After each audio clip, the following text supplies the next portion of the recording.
Hello everyone, welcome back to this channel. SpaceX has proven time and time again that they are a force to be reckoned with, from launching reusable rockets to sending astronauts to the International Space Station.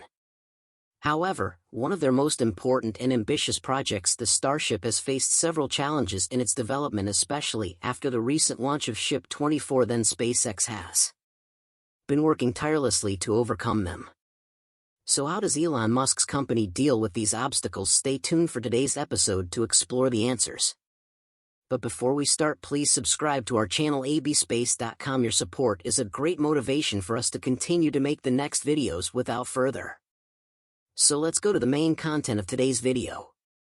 SpaceX has had to completely reinvent the way it ensures that rockets won't blow up on the launch pad when they lift off and explode in the sky. So this is SpaceX's new trick to face the 33-engine ignition. Well, SpaceX is supposed to learn from failure to succeed, so now we should take a look back at their valuable lessons. During last month's Starship flight, first the no-clamp slow throttle up men's Starship stayed on the pad for a long time, throwing up concrete, rock and sand in all directions, damaging the pad, nearby facilities, and the Starship itself. Remember those clamps on a rocket like the Saturn V? They'd actually hold the rocket in place for a couple of seconds while the rocket came fully up to power. Then the clamps let go. SpaceX did it another way. They opened the clamps before the countdown even began, then they slowly throttled up the rocket on the pad. That's why it took Starship, with twice the power of a Saturn V, almost twice as long to clear the town hour. It just sat there for a lot longer, blasting away at the ground. That was all part of the plan, but it was also part of what doomed the flight by the time it left the pad. That debris had already destroyed 3 of Starship's engines and likely damaged valves and systems that would lead to additional engine failures, as well as an incorrect fuel mixture. Starship was slow to reach every point in the flight plan, suggesting that other engines weren't able to throttle up to compensate for the lost engines at what should have been stage separation. Either software errors or more smashed hardware kept the main booster firing long after it should have shut down. The result was an uncontrolled spin that required Starship to be destroyed. Based on these failures, SpaceX has immediately come up with 2 main solutions for the future of Starship. The first mitigation will be a change to the final seconds of the countdown. During the maiden launch, Starship fired up its engines over a 5 to 6 second period. Musk added that during Booster 9's launch this will be reduced by around 50% to around 2.5 seconds. Before the vehicle lifts off for the next flight, we certainly will be taking off faster. So for this flight we heard it on the side of a kind of babying the engines and just gently starting each engine one at a time. Let's go to the orbital tank farm. SpaceX uses this area as a storage area for different types of fluids that are necessary for fueling a Starship, such as liquid oxygen and liquid methane. In recent days, the tanks located above these fluids have undergone modifications. Meanwhile, excavation work has been carried out near the methane tanks to create space for additional cryogenic storage as the fuel farm is expanding to accommodate the biggest rocket ever. Another set of rebar cages has been assembled near the blue drilling rig, indicating that the ground support system expansion may begin in a few days.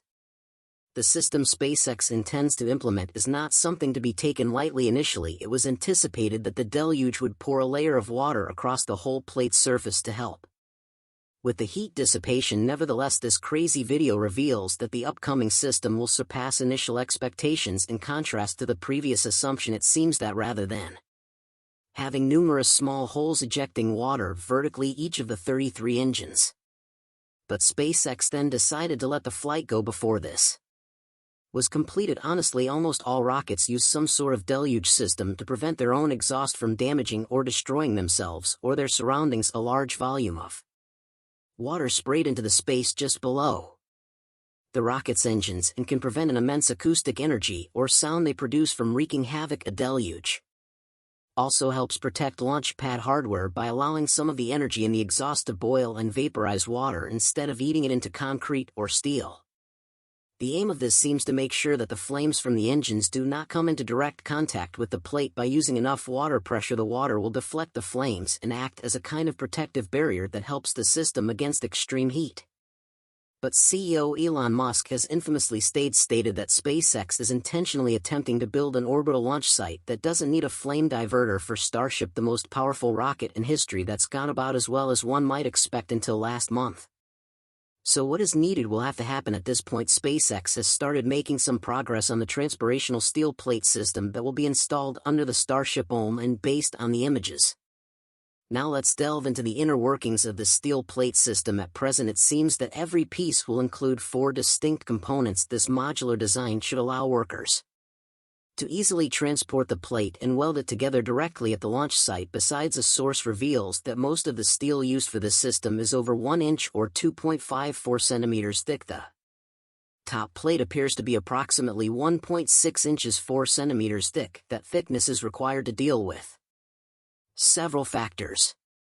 The booster engines will be firing toward the steel, producing around 15 bar of pressure across the surface. Additionally, the longest side of the trapezoidal plate matches the longest side of the rectangularish plate. The short edges of the trapezoidal plate form a 60-degree angle, implying that 6 of these plates will fit in a ring under the orbital launch mount. Now, so let's go to the supply. Pipes and manifolds have been measured and accurately modeled. Basically, you've got a water-filled plenum with plenty of holes pressurized high enough that water will be flowing out the holes even under the pressure of the exhaust.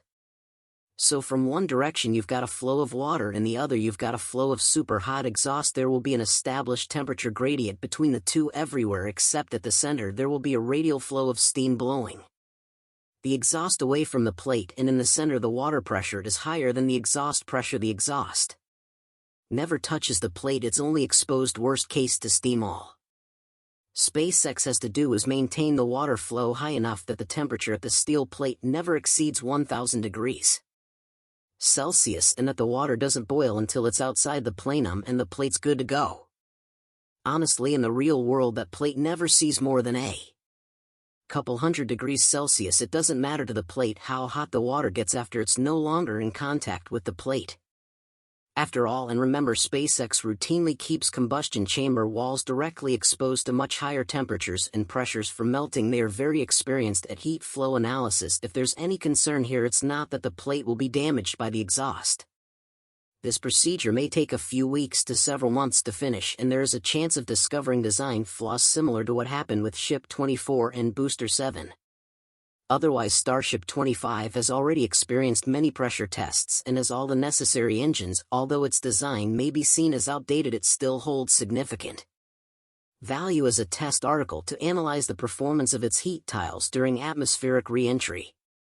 In conclusion, SpaceX has faced several challenges in the development of their ambitious Starship project, but they are working tirelessly to overcome them. The progress of the construction of the orbital launch mount and water supply system is impressive, and the deluge system is expected to be effective in protecting against extreme heat.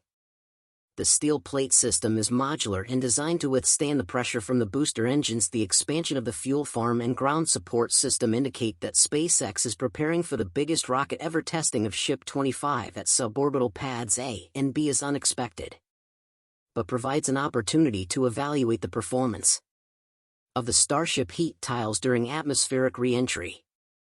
SpaceX continues to push the boundaries of space exploration, and we can expect more exciting developments in the future. And that's today's video. Don't hesitate to give your opinion in the comment section below. Thank you so much for watching. By the way, are you familiar TalkTalk Philippines app? TalkTalk is a delivery service app designed to connect more people by delivering items door to door. For more information, download the TalkTalk app, here down below.